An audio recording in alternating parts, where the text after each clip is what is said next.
네, 하나님의 말씀은 마가복음 16장 1절 2절입니다. 마가복음 16장 1절 2절입니다.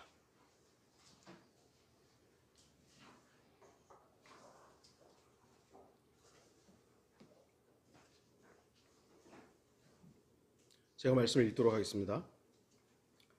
안식일이 지난 후 막달라 마리아와 야고보의 모친 마리아와 살로메가 좋은 향료를 샀으니 이는 주께 와서 붓고자 함이더라.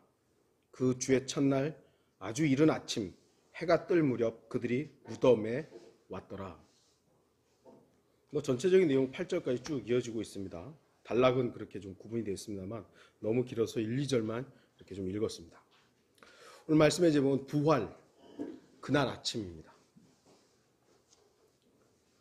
오늘날 부활이란 말은 그리스도인이란 말이 아무 곳에서나 사용되고 거듭남이란 단어가 잘못 사용되듯이 의미도 잘 모르면서 사용되고 있는 단어 중에 하나입니다.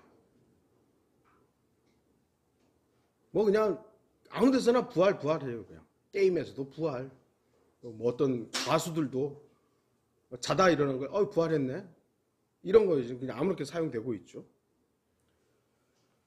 부활이라는 말은 죽음에서 살아난다는 겁니다. 죽었다가 살아났다. 이게 부활이죠. 이러한 부활이란 말은 죽은 종교에서는 찾을 수 없습니다. 분명히 살아있는 신앙에서만 찾을 수 있는 단어입니다. 생명이 있는, 살아있는 신앙에서만 이 바로 부활이라는 단어가 있는 것입니다. 불교에서 말하는 환생은 부활이 아닙니다. 석탄일이 되면 4월 초파일이 되면 수많은 불교도들이 부처의 생일을 축하합니다. 제도화된 기독교 역시 크리스마스를 아기 예수의 탄생일로 기념합니다. 그러나 성경적인 기독교 신앙은 어떤 사람이나 인물의 출생을 기념하지 않습니다. 물론 여러분들 저도 그렇고 생일이 있는데 이거 이제 쓸데없다 그 얘기를 하는 건 아니지만 성경적인 부분에서는 누군가의 출생일을 교회적으로 축하하지 않는다는 거예요. 모든 사람의 첫 번째 출생은 잘못됐기 때문이다. 잘못된 출생이에요. 생명이 출생하는 것 자체가 저주받은 건 아니지만 어쨌든 저주 가운데 태어난 거잖아요. 생명은 축하할 일이지만 이 생명의 출발선이라고 하는 출생이 잘못된 부분들이 있단 말이에요. 물론 예수 그리스도의 탄생은 다른 어떤 죄인들과는 다릅니다. 우리는 저주 가운데 어떻게 보면 죄로 태어나지만 예수 그리스도는 죄와 무관하게 태어나신 유일한 분이시기 때문에 분명히 예수님의 출생은 다릅니다. 그럼에도 성경은 그 어디에서도 예수님의 탄생을 축하하거나 기념하라고 명령하지 않았습니다.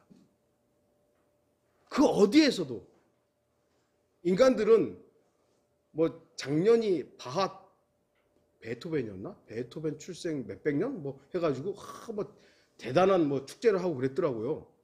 그러니까 출생들을 되게 중요시하죠. 근데 성경은 예수 그리스도가 그렇게 중요한데도 불구하고 예수님의 탄생을 기념하라고 단 한 구절도 없어요. 단 한 구절도. 오히려 죽음을 기념하라고 그러죠. 죽음을 기억하라고 하죠. 고린도전서 11장 23절에서 26절 내가 주께로부터 받은 것을 너희에게 전달해 주었나니 이는 주 예수께서 넘겨지던 그 밤에 빵을 가지고 감사를 드린 후 떼어 말씀하시기를 이것은 너희를 위하여 쪼개진 나의 몸이니 받아 먹으라. 이것을 행하여 나를 기억하라고 하셨으며 식후에도 이와 같이 잔을 가지고 말씀하시기를 이 잔은 나의 피로 된 새 언약이라. 이것을 행하여 너희가 마실 때마다 나를 기억하라고 하신 것이라.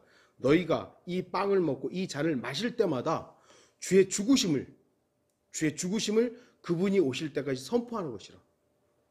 오히려 성경은 예수 그리스도의 죽음에 대해서 기억하라고 하는 거예요. 기억하라고. 성경은 죄인인 인간이 언제 태어났는가에 대해서 관심이 없습니다. 저와 여러분이 언제 태어났는가에 대해서 관심 없어요. 오히려 예수 그리스도와 함께 십자가에서의 죽음을 경험했는가? 예수 그리스도와 함께 십자가에 죽었는가? 그리고 그분과 함께 부활했는가? 거기에 관심이 있습니다. 바로 언제 거듭났느냐? 거기에 성경은 관심이 있는 거예요. 그래서 거듭나라고 하는 거죠. 거듭나라고. 기독교 신앙은 예수 그리스도의 탄생을 축하하는 종교가 아니라 오히려 예수 그리스도의 죽음을 기념하는 종교입니다. 왜 죽음을 기념하죠? 왜? 죽음은 슬픈 일이잖아요. 죽음은 저주잖아요. 그런데 왜 죽음을 기념하는 겁니까? 부활이 있기 때문입니다. 부활이 있기 때문에. 다시 살아났기 때문에 죽음이 기념되는 거예요. 예수 그리스도의 죽음은 끝이 아닌 새로운 시작이기 때문에 기독교 신앙은 예수 그리스도의 죽음을 기억하고 기념합니다. 그래서요, 어찌 보면 기독교의 가장 큰 명절은 크리스마스가 아니라 부활절이에요. 물론 부활 절기를 지키라는 건 아니지만 부활절이 기독교인들에게는 가장 의미 있는 날이에요.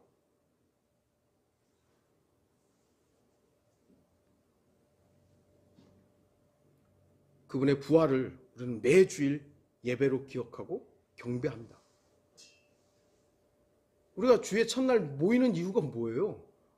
일요일이니까 교회 가야지. 안식일이니까 교회 가야지. 이게 아니라고요, 원래가. 주의 첫날 모였던 이유는 바로 예수 그리스도께서 부활하신 날이었기 때문에 그 부활을 기념해서 그리스도인들이 매주 모였던 거예요.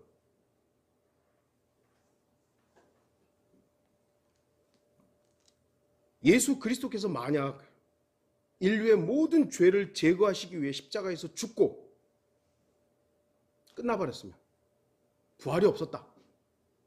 예수님께서 모든 인류의 죄를 대신해서 십자가에서 다 죽었어요. 끝나버렸으면 기독교란 종교는요, 다른 종교와 다를 바 없는 죽은 종교일 뿐입니다. 그러니까 죽음으로 끝난 종교예요, 그냥. 우리 죄를 위해서 십자가에 죽었대요. 그래서요, 뭐 어쨌다고요? 죽었는데.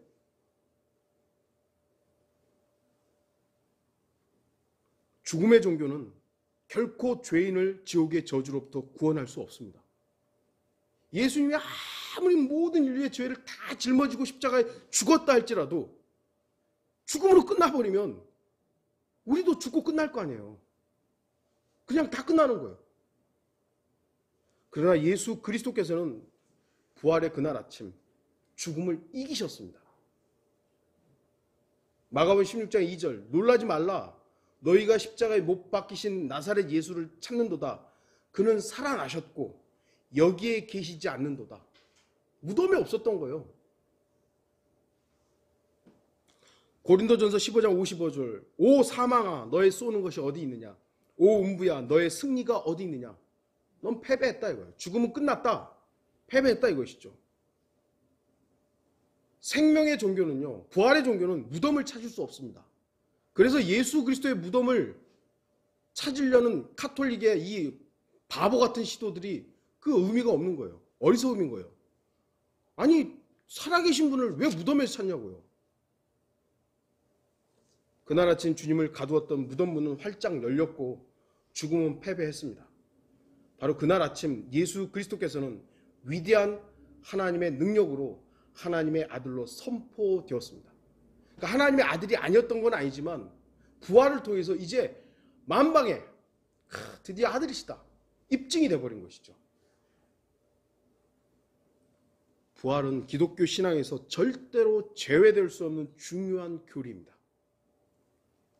부활의 교리가 없다면 기독교 신앙이 존재할 가치 전혀 없습니다. 부활이 없는 종교? 죽은 거예요. 아까도 말했듯이 예수님이 십자가에서 죽었다. 그걸로 끝나버리고 부활이 없다면 기독교는 가짜예요. 거짓이에요. 부활이 있기 때문에 생명의 종교가 되는 것입니다. 부활의 아침 여인들은 놀랐습니다. 3절부터 읽어보죠. 그때 그들이 서로 말하기를 누가 우리를 위하여 무덤 문에서 돌을 굴려주리오 하고 쳐다보니 돌이 이미 굴려져 있는 것이 보이더라. 이는 그 돌은 매우 컸습니다. 그들이 무덤 안에 들어가 오른편에 긴 흰옷을 입은 한 젊은 남자가 앉아 있는 것을 보고 무척 놀라니라. 안식일이 지난 후 1절에 나오죠. 안식일이 지난 후 그러죠. 여인들은 예수님의 시체에 향료를 붓기 위해 무덤으로 갔습니다. 죽었기 때문에 죽은 시체에 냄새가 썩으면 냄새가 나잖아요. 그러니까 향료를 이제 부으러 간 것입니다. 근데 누가복음 23장 54절에서 56절을 보면 본문하고 차이가 나옵니다. 마가복음은 안식일이 지난 후 향료를 샀다고 되어 있는데 누가복음은 안식일 전에 향료를 샀다고 기록이 되어 있습니다. 여기는 안식일이 지난 후, 누가복음은 안식일 전에. 그러니까 성경의 모호성을 믿지 않는 사람들은 본문과 누가복음의 차이를 가리켜서 기록을 잘못한 것이다. 성경의 오류다라고 말을 합니다. 그러나 성경을 믿는 사람들은 분명히 압니다. 바로 예수 그리스도께서 십자가에서 죽으시던 그 주간에는 안식일이 2번 있었다는 것이죠. 아니 안식일이 한 번이지 무슨 2번이야? 첫 번째 안식일은 요한복음 19장 31절에서 말씀하는 큰 날, 곧 유월절 안식일을 말합니다. 유월절 안식일은 1년에 한 번 있습니다. 한 번. 그리고 유대인들의 안식일은 매주 있잖아요. 매주. 그런데 이 주간이 바로 예수님께서 죽으셨던 이 주간이 유월절 안식일과 보통의 안식일이 같이 있었던 주간이에요. 같이 있었던 주간이에요. 그래서 예수님은 유월절 어린 양으로서 죽을 수 있었던 거예요. 유월절 어린 양으로. 이거를 믿질 못하니까 마가복음과 누가복음의 차이를 이거 봐라. 성경에 오류가 있다라고 하는 겁니다. 그러니까 어리석은 사람, 성경을 있는 그대로 믿으려고 하는 사람들은 성경이 왜 다르게 기록되었을까를 공부하고 연구하는데 그러지 않은 사람들은 봐라. 성경이 오류 아니냐. 이렇게 하는 것이죠. 예수 그리스도께서는 유월절 어린 양으로서 희생제물이 될 수 있었고 또한 안식 후 첫날 부활하실 수 있었던 것입니다. 그래서 마가복음 16장 1절의 안식일은 유월절 안식일로서 그 당시의 요일로 친다면 목요일 오후 6시부터 금요일 오후 6시까지였습니다. 그리고 누가복음 23장 56절에 나오는 안식일은 보통의 안식일로서 그 당시에는 금요일 오후 6시부터 토요일 오후 6시까지였습니다. 그래서 우리는 예수 그리스도께서 목요일 오후 3시경, 물론 수요일을 주장하시는 분도 있습니다만 대체적으로 받아들여지는 것은 목요일로 이제 보고 있는데요. 목요일 오후 3시경에 유월절 어린 양 잡는 시간에 죽으시고 3일 밤낮을 땅의 심장 속에 계시다가 셋째 날 이른 아침 주의 첫날 그날 아침에 부활하셨다는 사실을 아는 것입니다. 그러니까 여기 이제 주의 첫날 이른 아침 해 뜰 무렵이라고 그랬잖아요. 그러니까 아직 어두컴컴한 거예요. 그러면 예수님은 그 전에 부활하신 거잖아요. 그 전에 부활하신 거죠. 사도행전 2장 30절에서 32절. 그러므로 그가 선지자가 되어 육신을 따라 그의 후손 중에서 그리스도를 일으키시어 그의 보좌에 앉게 하신다는 맹세를 하나님께서 자기에게 하신 것을 알고 그가 미리 앞을 내다보므로 그리스도의 부활에 관하여 말하되 주의 혼이 지옥에 내버려지지 않았으며 또 주의 육신도 부패되는 것을 보지 않았도다 하였느니라. 이 예수를 하나님께서 일으키셨으니 우리 모두가 그 일에 관한 증인이라. 그날 부활의 아침 여인들은 놀랄 수밖에 없었습니다. 자신들이 사랑했던 주님의 시체를 보기 위해서 근심하며 다가간 무덤 문이 열려 있었기 때문입니다. 이 여인들은 누가 우리를 위하여 무덤 문을 굴려줄까요? 그 염려하면서 갔던 것이죠. 여자들 몇 명이 가서 돌을 옮기기에는 버거웠던 거예요. 그만큼 큰 돌이 막고 있었던 것이죠. 죽음의 종교는 시체를 찾는 겁니다. 여인들은 시체에 향료를 바르기 위해서 아주 이른 아침부터 무덤을 향하고 있었습니다. 오늘날도 구원 없는 모든 종교의 모습이 바로 이런 모습입니다. 죽은 것을 찾는 거예요. 그리고 죽을 것을 찾는 것이죠. 죽은 우상에게 값진 것들을 바치기 위해 열심을 다하는 종교인들의 모습입니다. 없어져 버릴 것들, 끝날 것들에 대해서 모든 정성을 다하는 거죠. 그리고 걱정하는 것이죠. 야, 이걸 누가 해줄까? 이걸 누가 해줄까? 누가 해줄까?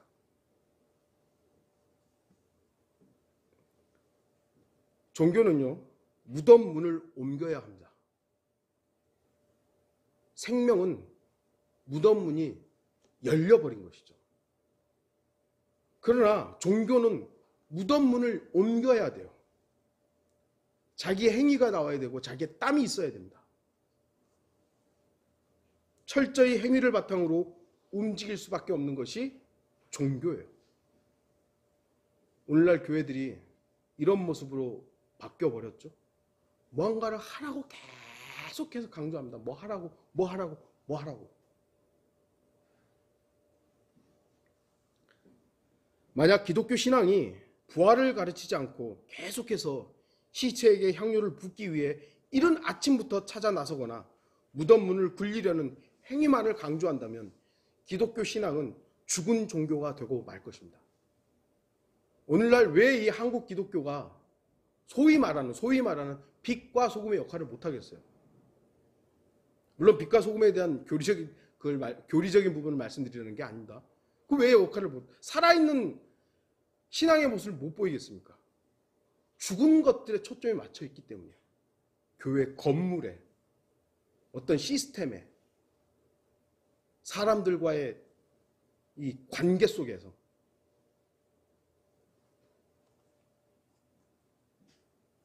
기독교 신앙은 무덤 문을 옮기기 위해 걱정하는 종교가 아닙니다. 왜냐하면 무덤 문은 이미 열려 있기 때문이죠. 부활은 살아서 움직이는 거잖아요. 살아서 움직이는 거. 근데 죽은 행위에 대해서 계속 내가 지난주에는 헌금을 했네, 못했네. 내가 지난주에는 새벽 기도를 갔네, 못 갔네. 내가 지난주는 예배 시간에 뭐 졸았네, 안 졸았네. 이런 거 가지고 따지고 있는 거예요. 이런 거 가지고. 내가 이번 명절에는 목사님한테 선물을 했네, 안 했네. 죽은 종교들이죠. 내가 이번 주에는 주님을 얼마나 내가 더 사모했을까? 내가 살아계신 분하고 내가 얼마나 교제했는가?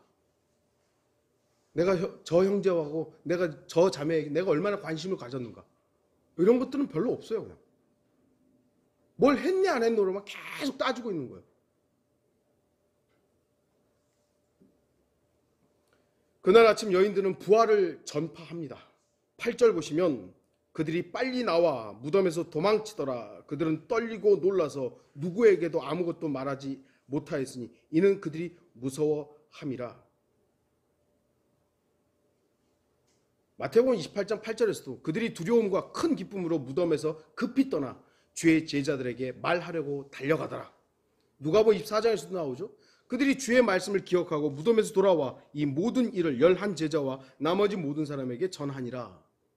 생명의 종교는 부활을 알리는 겁니다. 부활을. 죽음의 종교는 죽음을 숨깁니다. 자신들의 종교 지도자나 인도자의 죽음이 있으면 그냥 이렇게 슬슬 넘어가려고요. 왜냐하면 그가 죽으면 끝이니까. 김일성 보세요. 밀랍 인형 만들어가지고 있잖아요. 김정은도 그렇게 해놨잖아요. 마치 안 죽은 것처럼. 죽어서 끝났는데. 위장된 종교는 바로 그렇게 해요. 여러분들 북한의 주체 사상도요. 종교입니다. 종교예요. 3천만 명이 믿는 종교입니다. 사람들이 그냥 그거를 무슨 정치 신념으로만 생각하지만 그렇지 않아요. 종교화돼 버렸어요. 종교화돼 버려. 마틴 루터 킹 목사, 저는 교회를 직접 가보지는 못했습니다만 예전에 김기주 목사님 다녀오셔서 말하더라고요. 마틴 루터 킹 목사가 예수가 되어버렸다는 거죠. 그 사람이 했던 일들이 뭐 공과 사가 있겠지만 어쨌든 그 기념교회를 가보면 예수 그리스도의 모든 그 모습에 그 흑인 목사가 다 있는 거예요. 그냥 종교화되어 버렸기 때문에 그래요. 어떤 교회를 갔는데 거기에 그 교회에 담임했던 목사의 사진이 더 많고 그가 행했던 업적들이 더 기록이 많이 돼 있다면 그거는 이미 끝난 거예요. 그건 교회가 아니에요. 그냥 우리 목사님이 뭘 했고 그게 뭐가 그렇게 중요해요. 예수 그리스도께서 나를 위해서 여러분을 위해서 하셨던 일이 더 중요한데 죽은 종교는 죽을 것만 전하는 거예요. 죽을 것만.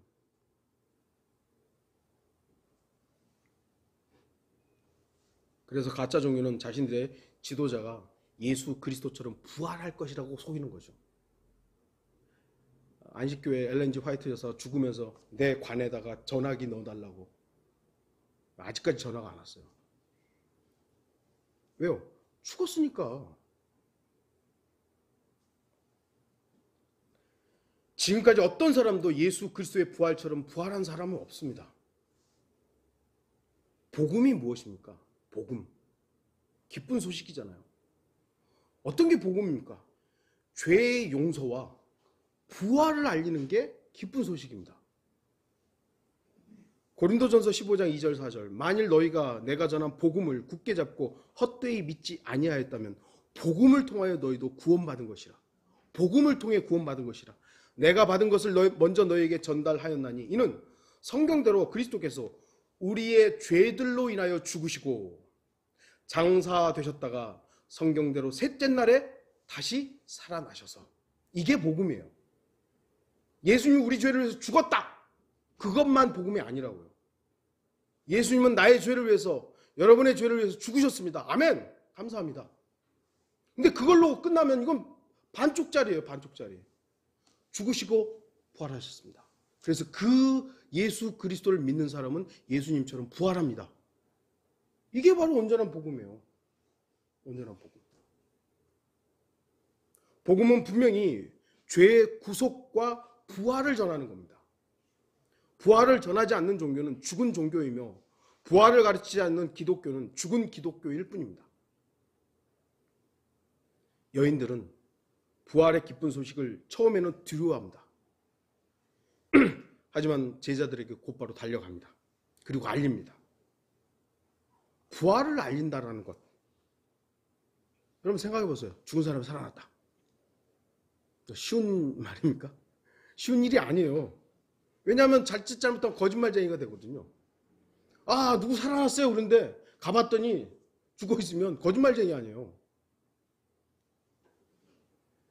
죽은 사람이 다시 살아났다는 것은 지금까지 없었던 일입니다. 물론 가끔 죽은 사람이 다시 살아난 일들이 있었습니다. 성경에도 있죠. 나사로가 살아났죠. 회당장 야이로의 딸이 살아났습니다. 나인성 과부의 아들도 살아났습니다. 그러나 문제는 뭐냐면 그들은 다시 죽어요. 다시 죽었어요. 나사로도 죽었고 야이로의 딸도 죽었고 나인성 과부의 아들도 죽어요. 그러나 예수 그리스도께서는 죽었다가 살아나신 후 다시 죽지 않았어요. 이것이 바로 부활입니다. 이게 진짜 부활인 거예요. 제가 만약에 교통사고를 딱 당해가지고 의사가 죽었습니다 했는데 장례를 치르려고 했는데 제가 벌떡 일어났어요. 야, 부활했다. 살아난 건 맞죠. 그러면 안 죽습니까? 나이 들면 또 죽을 거 아니에요. 그것은 성경이 말하는 부활이 아닌 거예요.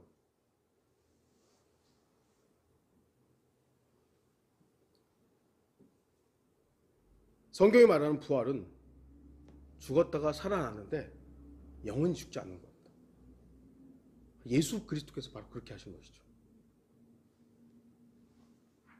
예수 그리스도만이 죽었다가 살아나셔서 영원히 죽지 않는 진정한 부활을 하셨습니다.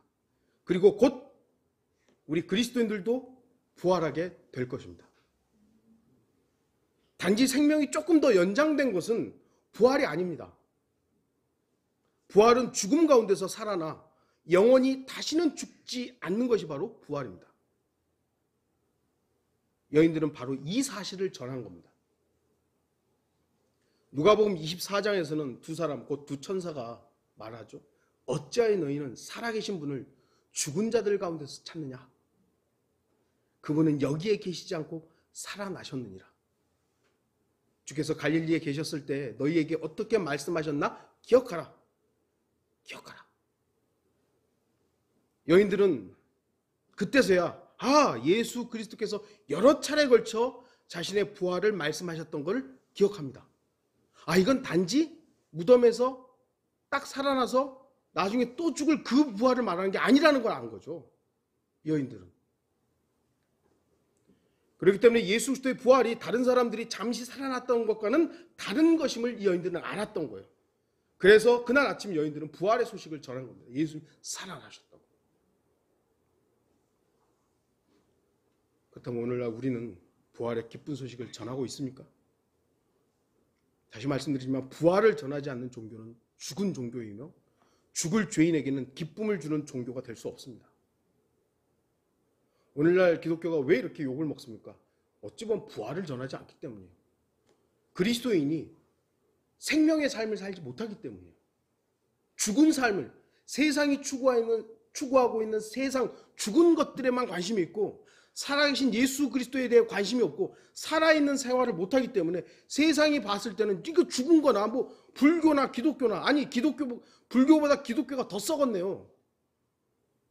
그러니까 기독교에서 생명을 느낄 수가 없는 거예요. 왜 초대교회에 수많은 로마인들이 기독교인들이 그렇게 죽어감에도 불구하고 기독교인이 됐겠어요? 살아있음을 본 거예요.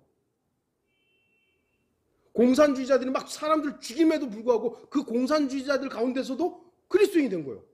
왜 그럴까요? 살아있음을 본 거예요.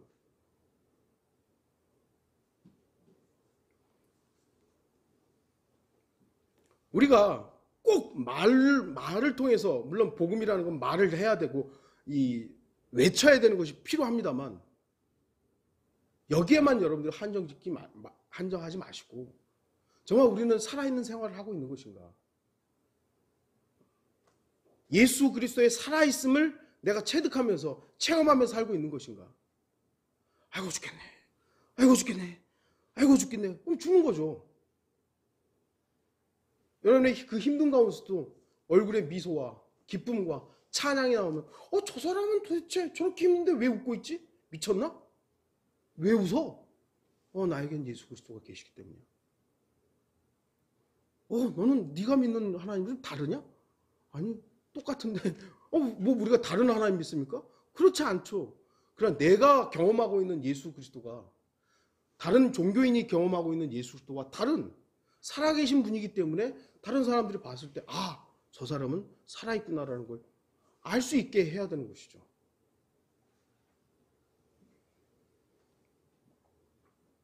그날 아침 있었던 부활의 소식을 그리스도인들이 전하지 않는다면 우리의 믿음 역시 죽은 믿음이 되고 말 것입니다. 그날 아침 제자들은 놀랐습니다. 9절에서 11절 쭉 나오죠. 예수께서 그 주의 첫날 일찍 살아나신 후 주께서 7 마귀들을 쫓아내주신 막달라 마리에게 먼저 나타나시니라. 주와 함께 있었던 자들이 슬퍼하며 울고 있을 때 그녀가 그들에게 가서 말하니 그들은 주가 살아나셔서 그 여인에게 보이셨다는 말을 듣고서도 믿지 아니하더라. 부활의 아침, 부활은요 많은 사람을 놀라게 합니다.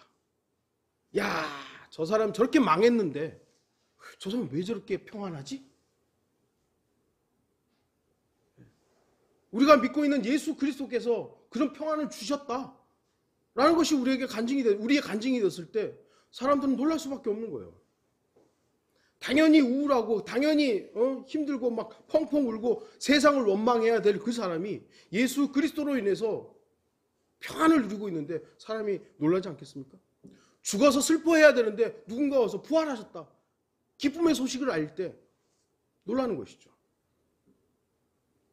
여인들을 놀라게 했을 때 두려움에 떨고 있던 제자들은 놀라게 됩니다. 제자들은 두려움과 실망감으로 모여 있었습니다.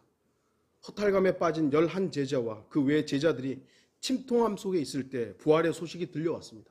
예수님 살아나셨습니다. 무덤에 가봤더니 무덤은 열려있고 예수님은 그 무덤에 없었습니다. 얼마나 위대하고 얼마나 기쁜 소식입니까? 당연히 제자들도 함께 기뻐해야 되고, 와! 예수 그리스도께서 말씀하셨던 부활이 이루어졌구나 해야 되는데, 여러분들도 알다시피 두려워하죠. 떨죠. 아니, 그 소식을 전하는 여인들을 향해서 농담하지 말고 하찮게 여겨버립니다. 그들의 믿음 없음으로 인해 그날 아침 있었던 부활의 위대한 소식은 하찮은 이야기로 여겨졌습니다. 결국 그들의 믿음 없음은 예수 그리스도의 책망의 대상이 됩니다. 제자들은 어느 틈엔가 부활이 없다고 믿는 사두개인들과 같은 사람들이 되고 말았던 것입니다. 마가복음 16장 11절 그들은 주가 살아나셔서 그 여인에게 보이셨다는 말을 듣고서도 믿지 아니하더라. 누가복음 24장 11절에 그들의 말이 사도들에게는 하찮은 이야기로 여겨져서 그들을 믿지 아니하더라. 얼마나 우습게 여긴 거예요. 제자들은 분명한 증인들의 말을 믿지 않고 오히려 사람들을 두려워하여 문을 굳게 잠그고 그날 아침 일어난 부활의 소식을 의심하고 있었습니다. 요한복음 20장 19절 보시면 그리하여 그 주의 첫날 그날 저녁에 아침 새벽녘에 지금 예수님의 부활의 소식을 들었어요. 그러면 그들이 그 기쁨에 동참해야 되는데 그게 아니에요. 저녁에 제자들이 모인 곳에는 유대인들을 두려워하여 문들이 잠겨 있었는데, 부활은 생명인데 널리 나가서 외쳐야 되는데 오히려 사람을 두려워해서 스스로를 가둬버리는 것이죠. 오늘날도 그날 아침 있었던 부활을 믿지 않는 사람들이 있습니다. 기독교인이라고 말하면서도 부활의 소망을 갖지 못한 사람들이 너무나도 많습니다. 죽어봐야 안다는 사람들이 왜 이렇게 많은 거예요? 도대체. 기독교인이라고 말하면서 점치러 다니고 미신이나 찾고, 기독교 신앙이 부활의 소망을 배제한다면 그 신앙은 미신입니다. 기독교인이라고 자기를 말하면서 당신 부활할 겁니까? 죽어봐야 알죠. 그 사람은 지금 기독교를 믿는 게 아니에요. 기독교라고 생각하는 자기 종교를 믿는 것뿐이죠. 부활이 없다면 무엇 때문에 수천만 명의 순교자들의 자신의 아까운 목숨을 잃었겠습니까? 교회사에서 수천만 명의 그리스도인들이 순교했잖아요. 부활이 없는데 왜 이렇게 정말 벌레가 죽듯이 그렇게 죽은 겁니까? 그럼에도 오늘날 자신을 기독교인이라고 말하면서도 부활의 소망을 갖지 못한 사람들이 많습니다. 왜 그렇습니까? 그들이 예수 그리스도를 개인의 구주로 영접한 적이 없었기 때문입니다. 예수 그리스도를 나 개인의 구주로서 십자가의 죽음에 동참한 적이 없었던 거예요. 그 죽음을 통과한 적이 없기 때문에 예수 그리스도의 부활에 대해서 모르는 것이죠. 그러니까 그 소망이 없는 거예요. 혹여 있었다 할지라도 성도로서 성장하지 못하고 사람들을 두려워하여 자신의 믿음을 제대로 드러낸 적이 없기 때문이죠. 그래서 그들의 믿음은 사라지고 그 자리에 의심만 생겨났던 것입니다.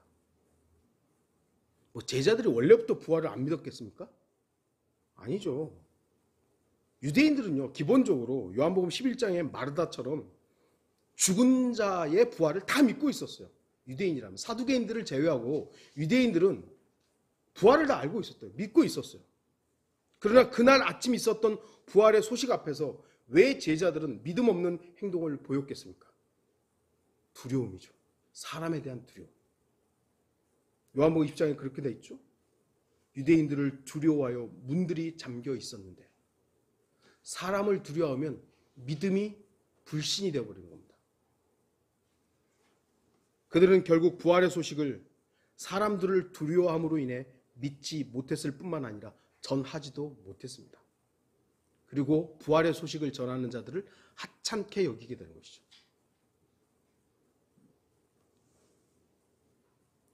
물론 그러다가 그들은 예수 그리스도를 만나게 되었고 40일 동안 여러 가지 모호한 증거들을 보았으며 주님의 승천을 눈으로 직접 보고 그리고 성령을 받음으로 인해 부활의 증인이 되었습니다. 사도행전 1장 3절에 예수께서 고난을 당하신 후 자신이 살아계심을 그들에게 여러 가지 모호한 증거들로 보여주시고 40일 동안 그들에게 보이시며 하나님의 나라에 관한 일들을 말씀하셨노라.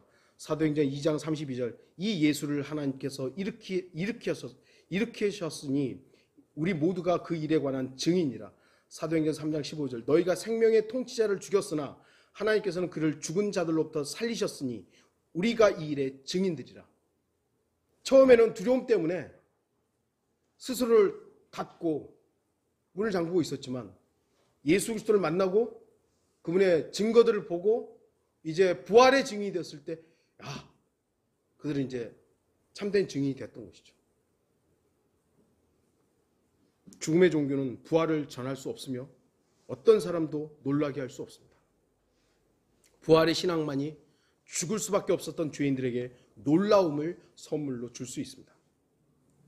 또 다른 사람들이 놀랐습니다. 마태복음 28장을 보면 종교 지도자들이 놀랍니다. 그들은 바로 유대교 종교 지도자들이었죠. 선임 제사장들과 유대교의 장로들 이런 사람들이죠. 그들은 무엇 때문에 예수 그리스도를 십자가에 넘겼죠? 시기 때문입니다. 시기. 자신들이 받아야 될 영광을 예수 그리스도가 받고 있거든요. 사실은 당연히 받으셔야 될 영광이었죠. 왕이시니까. 그런데 그게 꼴보기 싫었던 거예요. 자기들이 종교 지도자들로서 존중을 받아야 되고 사람들의 굽신의 대상이 돼야 되는데 예수, 저 목수, 저 갈릴리에서 나온 정말 간음으로 나왔다고 자기들이 생각했던 그 하찮은 존재가 존중을 받으니까 시기가 일어났던 것이요. 그 시기로 인해서 하나님의 아들이신 예수 그리스도를 십자가에 죽이고 그것도 모자라서 무덤을 지키게 했습니다. 그러나 그들은 하나님의 부활의 능력을 막을 수 없었습니다. 그들은 분명히 예수 그리스도의 부활의 소식을 들었습니다. 자기들이 선정한 사람들이 무덤을 지켰잖아요. 그런데 그 사람들이 와가지고 예수님 살아났다고 그걸 전한 거예요. 그럼 그건 사실 아니에요. 사실이에요. 부활의 소식을 들었습니다. 그러나 그들은 그 부활의 아침, 부활을 고의로 거부합니다. 고의로. 이거 믿지 않은 게 아니에요. 거부한 거죠. 그들은 부활의 소식을 믿을 수 없었기 때문에 거부한 것이 아닙니다. 그들은 믿을 수 없었던 것이 아니라 믿지 않은 거예요. 안 믿은 거예요, 그냥. 거절한 것이죠. 오늘날도 수많은 사람들이 예수 그리스도의 부활을 믿지 않습니다.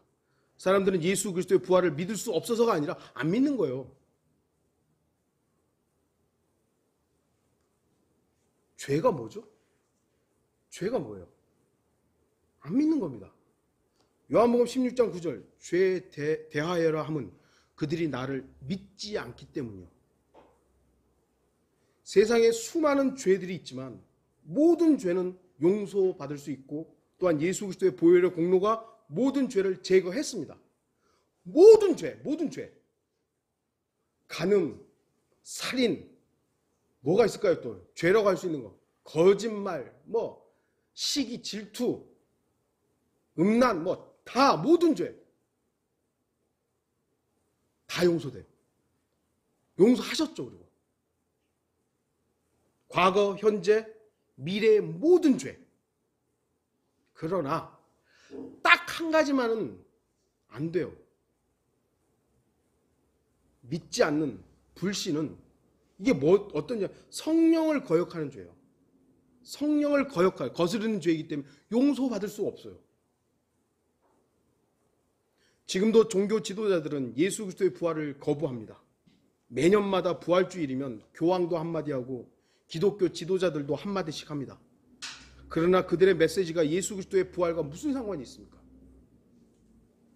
마태복음 28장의 종교 지도자들은 부활의 사실을 거짓말로 바꿔버립니다. 자기들은 알잖아요. 예수님 부활했다는 거. 그런데 제자들이 훔쳐왔다고 얘기해라. 오늘날도 똑같은 일들이 기독교계에서 일어나고 있습니다.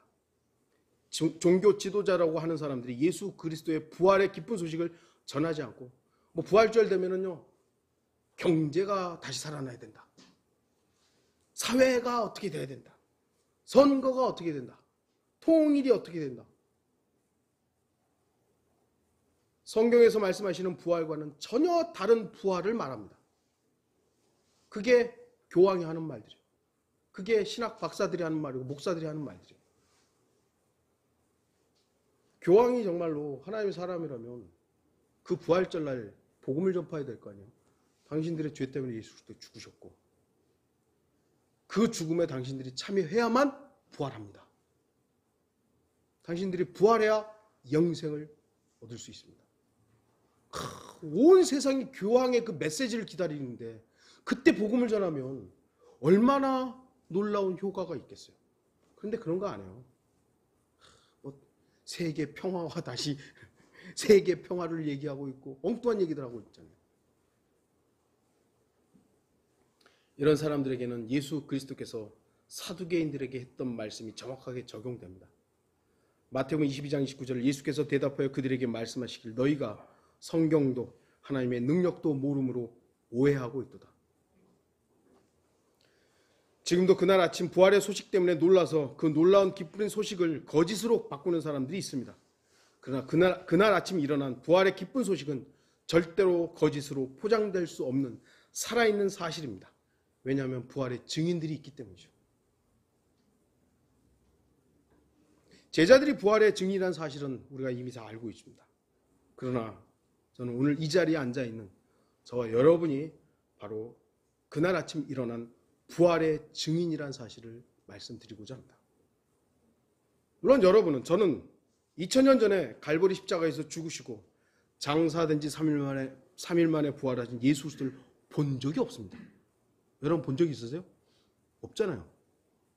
그런데 우리가 어떻게 증인이 돼요?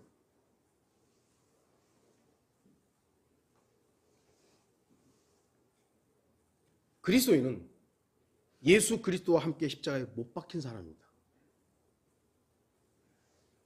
죄인이 예수 그리스도를 개인의 구주로 영접할 때 그 죽을 수밖에 없었던 죄인은 예수 그리스도와 함께 십자가에 못 박혀 죽게 됩니다. 이러한 일이 눈으로 보이는 일이 아니라 영적인 일이기 때문에 마치 미처 우리가 완전히 다 인지하지는 못한다 할지라도 성경은 분명히 그리스도인들이 예수 그리스도와 함께 십자가에 못 박혔다고 말씀합니다. 예수 그리스도를 개인의 구주로 영접하는 그 순간 영적으로 그분과 함께 십자가에 죽게 되는 거예요. 그걸 성경이 그렇다고 말하는 거예요. 그리고 그 죽음으로부터 그리스도인은 영적 부활을 하게 됩니다. 죽음과 동시에 예수 그리스도는 3일 밤낮을 있다가 부활하셨지만 우리는 예수 그리스도와 함께 십자가 죽음과 동시에 부활하게 되는 거예요. 그게 거듭남입니다. 그게 성령이 우리를 다시 태어나게 하는 거듭남, 다시 태어남이 되는 거예요. 이러한 영적 부활의 경험이 없는 사람은 부활의 증인이 될 수 없습니다. 왜? 예수 그리스도를 알지 못했는데 어떻게 증거를 해요? 예수 그리스도를 본 적도 없고 그분을 경험한 적도 없는데 그분을 전한다고요? 전할 수는 있죠. 왜? 성경에 있는 사실을 선포하니까. 그러나 그건 자기 경험이 아니잖아요.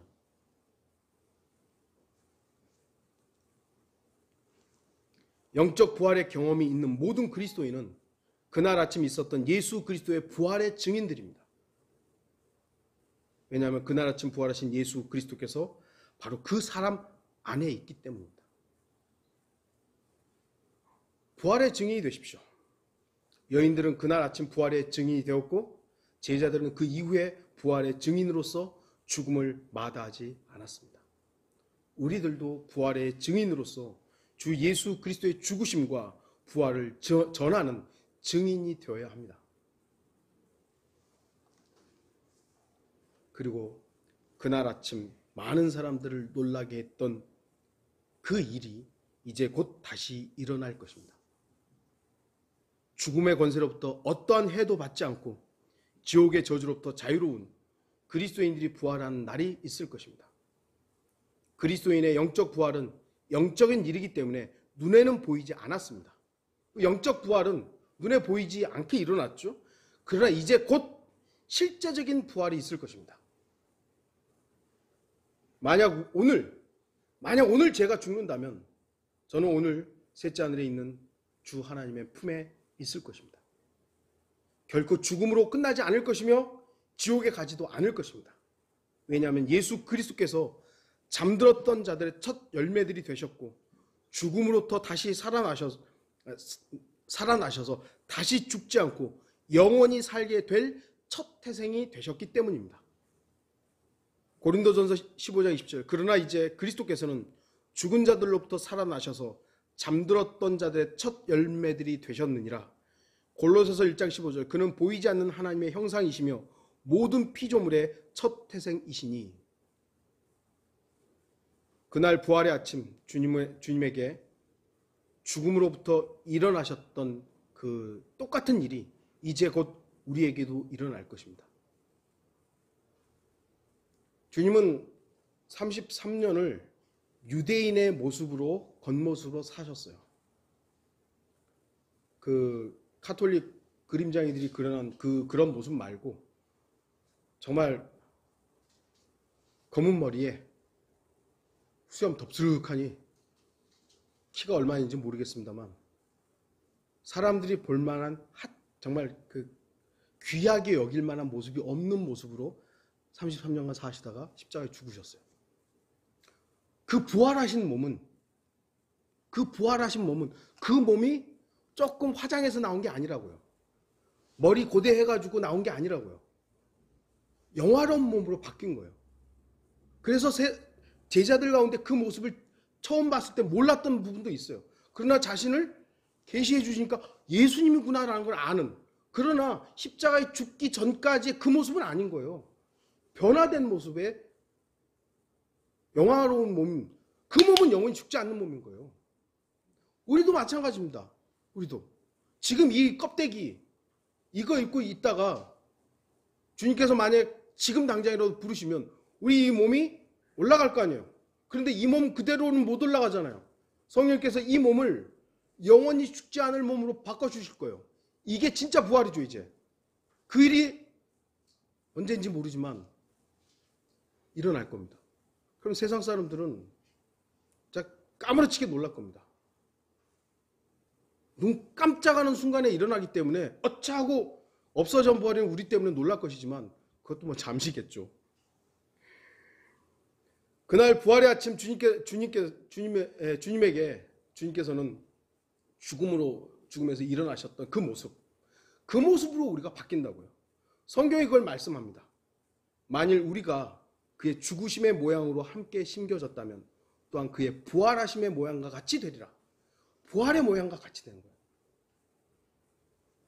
이것이 바로 영적 부활을 경험한 그리스도인들이 기대하는 몸의 부활입니다.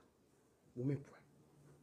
그날 아침의 부활이 이제 곧 그리스도인들에게도 실제로 일어날 것입니다. 저는 그날을 소망합니다. 결론을 맺겠습니다. 여러분은 그날 아침 무슨 일이 일어나는지 알고 있습니다. 죽음의 권세를 깨쳐버린 주님의 부활입니다. 주님의 부활이 있기 때문에 기독교 신앙은 부활의 종교가 된 겁니다. 여러분 주위에 아직도 그날 아침 일어난 부활의 기쁜 소식을 믿지 않거나 모르거나 또는 두려움으로 인해 부활의 소망을 갖지 못한 사람들이 있다면 여인들처럼 제자들처럼 담대하게 전하십시오. 그리고 부활의 삶을 사십시오. 죽을 세상적인 삶이 아닌 살아있는 신앙생활을 사십시오.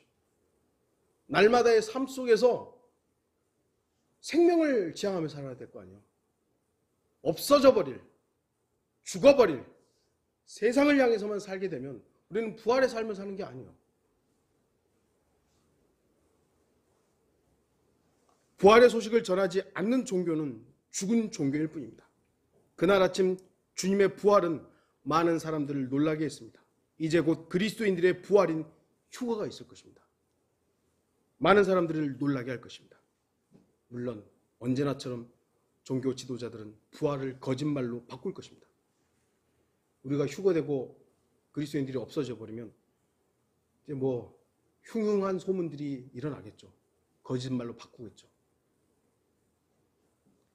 마지막 시대를 살고 있는 그리스도인들은 그날 아침 예수 그리스도께서 부활하셨던 부활의 소망을 가지고 이 땅에 살아야 합니다. 제 기억으로는 이 가사가 김기준 목사님이 쓴 가사로 기억을 합니다. 그날 아침 오면 나 일어나리, 두 손 들고 주 맞이하리, 기쁘게 만나리, 성도들 다 함께 공중에서 주 맞이하리. 주님이 오시면 영광 중 배우리, 내 슬픔 모두 사라지리, 나 엎드려 주를 찬송하리라. 날 구속하신 주님을 그때 눈물 세상 근심 다 없으리. 나의 주님 나를 맞이하리. 어둠 가고 영원한 광명 비추리. 그날 아침 주 배울 그때에 주님이 오시면 나 일어나리. 두 손 들고 주 맞이하리. 영원토록 주를 찬송하리. 날 구속하신 주님을 무덤도 열리리. 성도들 잠 깨리. 우리도 모두 변화되리. 주 오시는 그날, 세상 떠나는 날, 주 얼굴 친히 배울 그날, 나팔 소리 나면 내 이름 불리리. 이리로 올라오라 시리. 구속받은 우리 함께 모이리. 영광의 주와 함께 그때 한숨 세상 고통 다 없으리. 나의 주님 나를 인도하리. 이 세상은 다시 날 해치 못하리. 그날 아침 주 배울 그때에 주님이 오시면 나 일어나리. 두 손 들고 주 맞이하리. 영원토록 주를 찬송하리라. 날 구속한 주님을, 날 구속하신 주님을. 저 그때 이 찬송 부르며 정말 감동했었거든요. 여러분들 들으셨던 분들, 이 찬송 부르셨던 기억나시는 분들 계실 거예요. 그날 아침입니다. 그날 아침 있었던 그 부활의 날들이 곧 있을 것입니다. 2022년 언제 주님이 우리를 부르실지 모릅니다. 부활의 그날을 고대하며 살아가는 그런 성도들이 되기를 바랍니다. 다 같이 기도하시겠습니다.